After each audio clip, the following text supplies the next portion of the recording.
Marc était un homme ordinaire. Il vivait dans un petit appartement au 3e étage d'un immeuble ancien à Paris. Son quotidien était simple. Il se levait chaque matin à 7 heures précises, préparait du café noir, mangeait une tartine avec un peu de beurre et lisait les nouvelles sur son téléphone. Ensuite, il prenait son manteau, descendait les escaliers et partait travailler. Marc était architecte. Son métier lui plaisait, même si parfois il trouvait cela répétitif. Tous les jours, il dessinait des plans, discutait avec des clients et visitait des chantiers. Quand il rentrait chez lui, il se sentait souvent fatigué.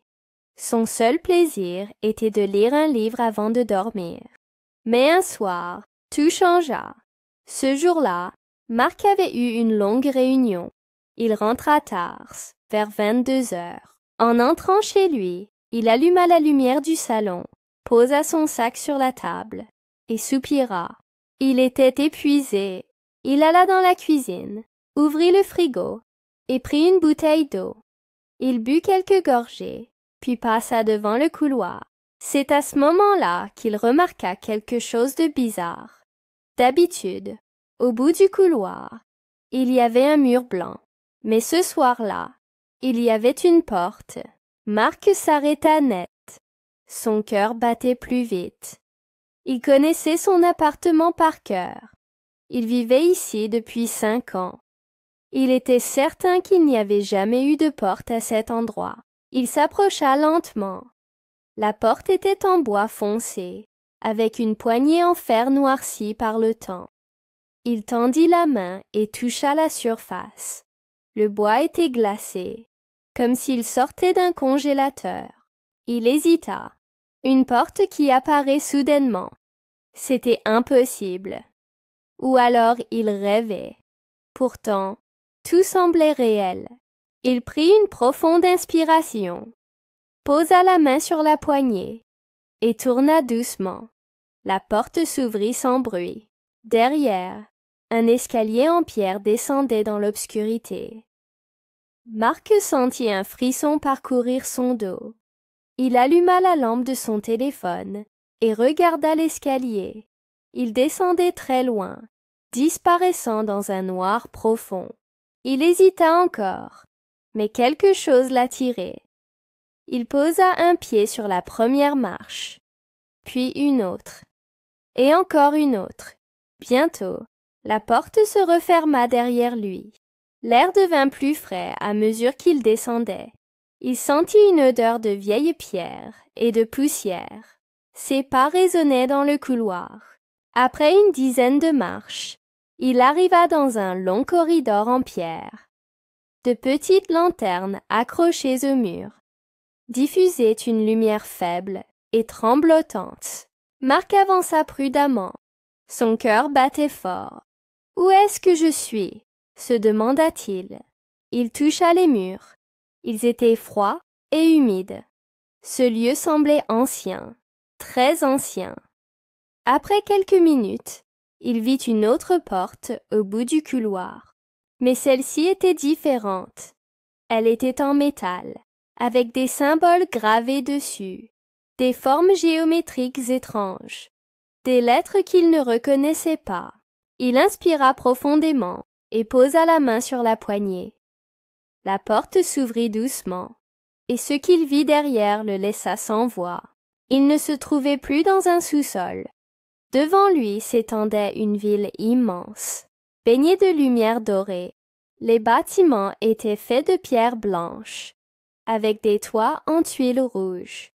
Des rues pavées serpentaient entre de grands marchés animés. Des marchands vendaient des épices, des fruits colorés, des tissus soyeux. Marc cligna des yeux. Ce n'était pas Paris.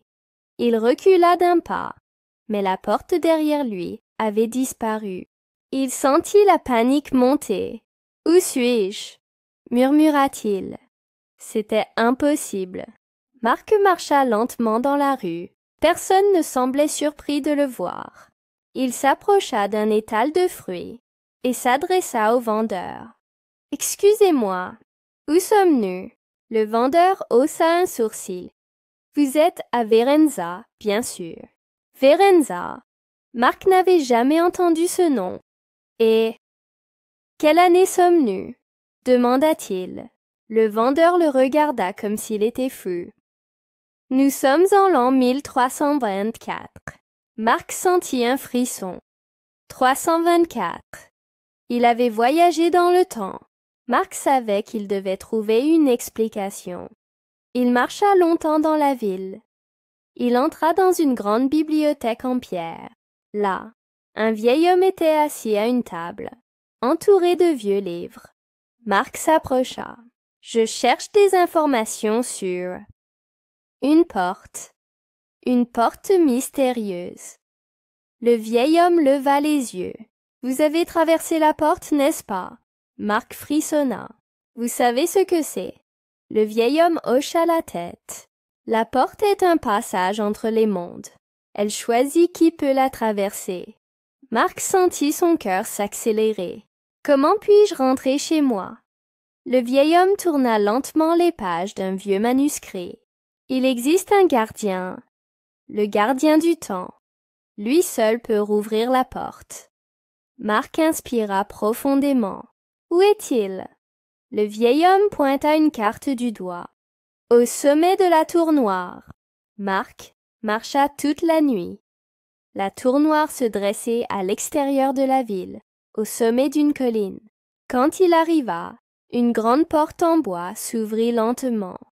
À l'intérieur, un homme vêtu d'une longue cape noire l'attendait. « Je savais que vous viendriez, Marc. » Marc recula. « Comment connaissez-vous mon nom? » Le gardien sourit. « Parce que vous êtes déjà venu ici, dans une autre vie. » Marc sentit son cœur s'arrêter. « Alors dites-moi, comment puis-je rentrer? » Le gardien s'approcha et ouvrit une petite porte.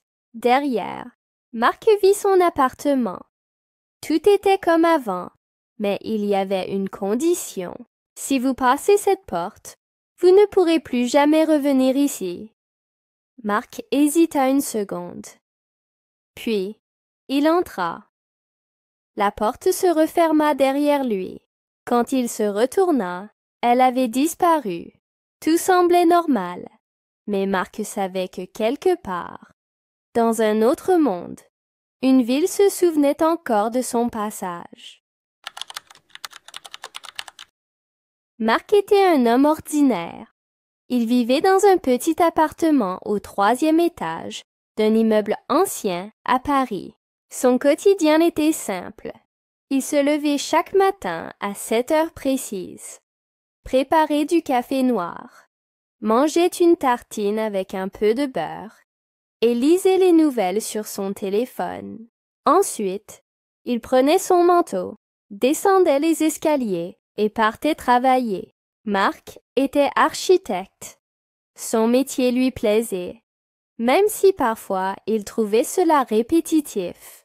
Tous les jours, il dessinait des plans, discutait avec des clients et visitait des chantiers. Quand il rentrait chez lui, il se sentait souvent fatigué. Son seul plaisir était de lire un livre avant de dormir. Mais un soir, tout changea. Ce jour-là, Marc avait eu une longue réunion. Il rentra tard, vers 22 heures. En entrant chez lui, il alluma la lumière du salon, posa son sac sur la table et soupira. Il était épuisé. Il alla dans la cuisine, ouvrit le frigo et prit une bouteille d'eau. Il but quelques gorgées, puis passa devant le couloir.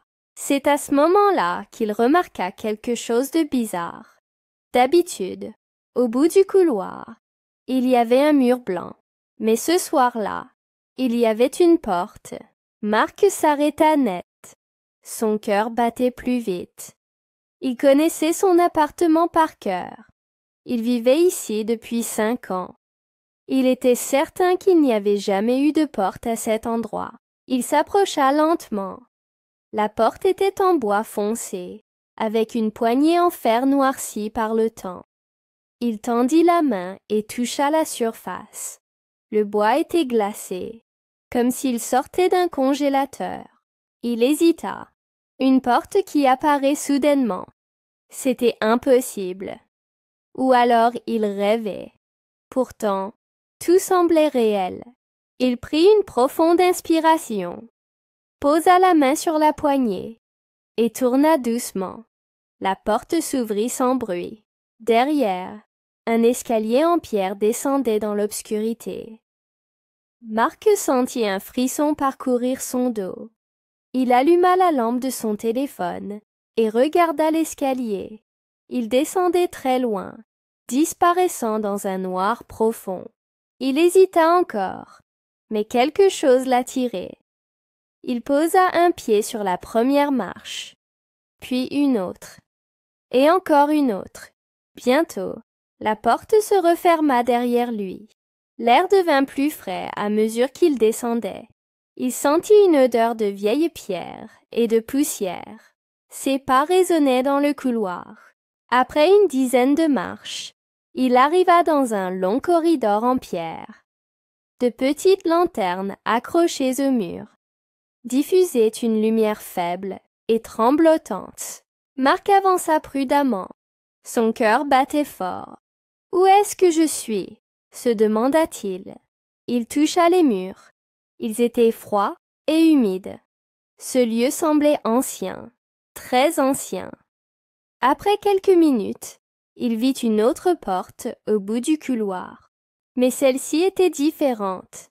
Elle était en métal, avec des symboles gravés dessus, des formes géométriques étranges, des lettres qu'il ne reconnaissait pas. Il inspira profondément et posa la main sur la poignée. La porte s'ouvrit doucement, et ce qu'il vit derrière le laissa sans voix. Il ne se trouvait plus dans un sous-sol. Devant lui s'étendait une ville immense, baignée de lumière dorée. Les bâtiments étaient faits de pierres blanches, avec des toits en tuiles rouges. Des rues pavées serpentaient entre de grands marchés animés. Des marchands vendaient des épices, des fruits colorés, des tissus soyeux. Marc cligna des yeux. Ce n'était pas Paris. Il recula d'un pas, mais la porte derrière lui avait disparu. Il sentit la panique monter. « Où suis-je » murmura-t-il. C'était impossible. Marc marcha lentement dans la rue. Personne ne semblait surpris de le voir. Il s'approcha d'un étal de fruits et s'adressa au vendeur. « Excusez-moi, où sommes-nous » Le vendeur haussa un sourcil. « Vous êtes à Verenza, bien sûr. » Verenza. Marc n'avait jamais entendu ce nom. « Et quelle année sommes-nous » demanda-t-il. Le vendeur le regarda comme s'il était fou. « Nous sommes en l'an 1324. » Marc sentit un frisson. 324. Il avait voyagé dans le temps. Marc savait qu'il devait trouver une explication. Il marcha longtemps dans la ville. Il entra dans une grande bibliothèque en pierre. Là, un vieil homme était assis à une table, entouré de vieux livres. Marc s'approcha. « Je cherche des informations sur... » Une porte mystérieuse. Le vieil homme leva les yeux. « Vous avez traversé la porte, n'est-ce pas ?» Marc frissonna. « Vous savez ce que c'est ?» Le vieil homme hocha la tête. « La porte est un passage entre les mondes. Elle choisit qui peut la traverser. » Marc sentit son cœur s'accélérer. « Comment puis-je rentrer chez moi ?» Le vieil homme tourna lentement les pages d'un vieux manuscrit. « Il existe un gardien, le gardien du temps. Lui seul peut rouvrir la porte. » Marc inspira profondément. « Où est-il » Le vieil homme pointa une carte du doigt. « Au sommet de la tour noire. » Marc marcha toute la nuit.